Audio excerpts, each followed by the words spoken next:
the number of elements in the set n belong to Z such that mod n square minus 10s plus 19 less than 6। ठीक है, इसके number of elements आपको पता करने हैं, है ना, जहां पर n क्या है, इंटीजर को बिलोंग कर रहा है और ये एब्सोल्यूट वैल्यू है, मोड के अंदर दिया हुआ है ना आपको। तो सबसे पहले आपको मोड के फंक्शन को यूज करना आना चाहिए। आपको मोड के अंदर क्या है आपके पास, n square minus 10n plus 19, ये है आपको, ये लेस देन 6 है। ठीक है, अगर हम मोड को ओपन करेंगे तो इसको हमेशा ऐसे लिखा जाता है इनइक्वलिटी को, कैसे, n square minus 10n plus 19, है ना। इसको हम क्या लिख सकते हैं, ये होगा ग्रेटर देन माइनस 6 और लेस देन 6, क्योंकि ये एब्सोल्यूट वैल्यू है, इसको बाहर लिया है मोड से, तो ये मोड के फंक्शन को यूज करना आपको आना चाहिए। इसको ऐसे लिखा जाता है। अब यहाँ पर देखो, अब एक अपर बाउंड है, एक लोअर बाउंड। अगर हम इसको अपर बाउंड ले लेते हैं, यानी n square minus 10n plus 19 less than 6, ये वाला लेते हैं पहले केस, है ना, इस केस को लेते हैं। तो यहाँ पर देखो, 6 को अगर हटाना है, ये इधर आ जाएगा, -6 हो जाएगा, तो n स्क्वायर माइनस 10n, ये प्लस कितना हो जाएगा, 13 लेस देन 0 हो जाएगा। अब इसके देखो फैक्टर करेंगे कैसे, है ना, क्वाड्रेटिक इक्वेशन है ये, है ना, जिसके फैक्टर ऐसे होंगे। अगर इसको एक मान ऐसे मान लें, n square minus 10n plus 13 equal to 0 मान लें सपोज, तो इसको फैक्टर कैसे करेंगे, है ना, n के लिए सोल्व करेंगे इसको, माइनस बी होगा यानी 10 हो जाएगा, प्लस माइनस बी स्क्वायर यानी 100 माइनस 4ac, है ना, 4 इंटू 13, ये कितना आ जाएगा, 52 अपॉन 2 यानी 2। तो ये कितना आता है देखो, 10 प्लस माइनस 100 में से 52 है, कितना आएगा, है ना, इधर आ जाएगा, 10 में से 2 गया 8, है ना, और इधर कितना आएगा, 4 आ जाएगा 48, है ना, अपॉन 2। तो और कितना आता है, इसको क्या लिख सकते हैं, 16 3 जब 48 होता है ना, तो 16 को बाहर ले आते हैं तो 4 हो जाएगा, 4 अंडर रूट 3 हो जाएगा, अपॉन 2 हो जाएगा। अब इस 2 से भी पूरा डिवाइड करेंगे तो क्या हो जाएगा, 5 प्लस माइनस 2 रूट, ये वैल्यू आ गई है। ठीक है, तो n की ऐसी वैल्यू आती है। अब n की ये वैल्यू क्या आ सकती है, हमें तो इंटीजर लेना है, क्योंकि n किसको बिलोंग कर रहा है, इंटीजर को बिलोंग कर रहा है। तो कौन कौन सी वैल्यू जाएंगी, देखो यहाँ पर क्या है, 5 को 2 रूट 3 की वैल्यू कितनी आ जाएगी, 2 रूट 3 की वैल्यू होती है 2 इंटू 1.732 के आसपास, है ना। तो ये मान लो 3.46 के आसपास मान लो इसको, है ना, 3.46 के आसपास ये वैल्यू आ रही है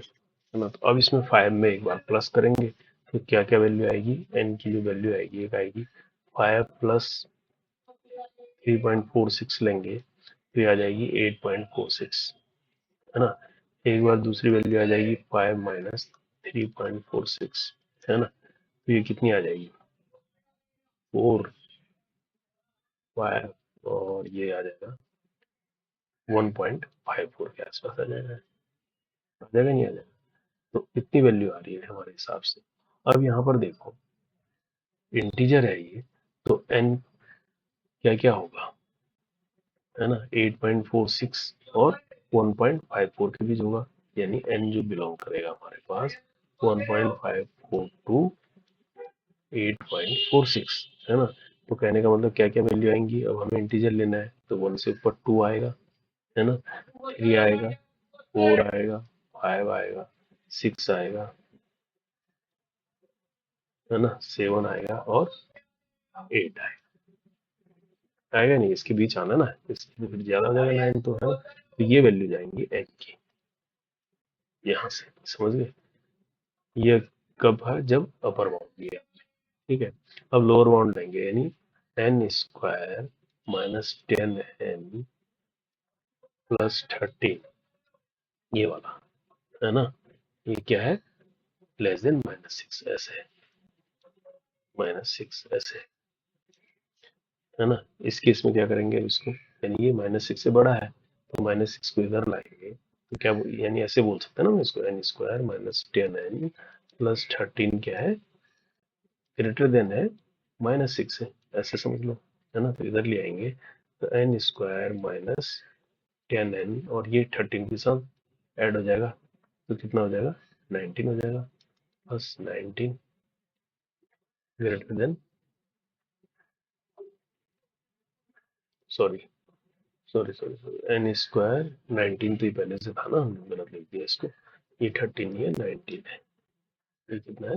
19 है, यहाँ पर भी ये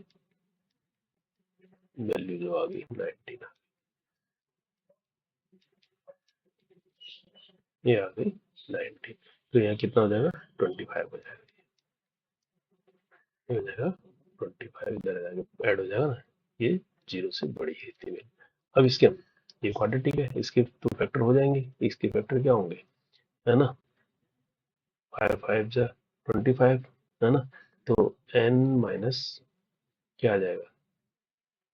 5 का होल स्क्वायर आ जाएगा, ग्रेटर देन जीरो, तो आ रहा है एन स्क्वायर 25 और 5 टू 10, ये ग्रेटर देन जीरो हो रहा है। अब यहाँ से देखो n की वैल्यू देखो, यहाँ पर n जो है अगर 5 रखते हैं तो ये वैल्यू क्या आएगी, ग्रेटर देन जीरो तो नहीं हो, क्योंकि ये इक्वल टू जीरो नहीं है ना, तो ग्रेटर देन जीरो नहीं होगी ना, तो इसका मतलब n 5 को बिलोंग नहीं कर सकता यहाँ पर, क्योंकि 5 को बिलोंग करते ही क्या हो जाएगा, जीरो के बराबर हो जाएगा, जबकि कंडीशन क्या है, जीरो से बड़ी। अब 5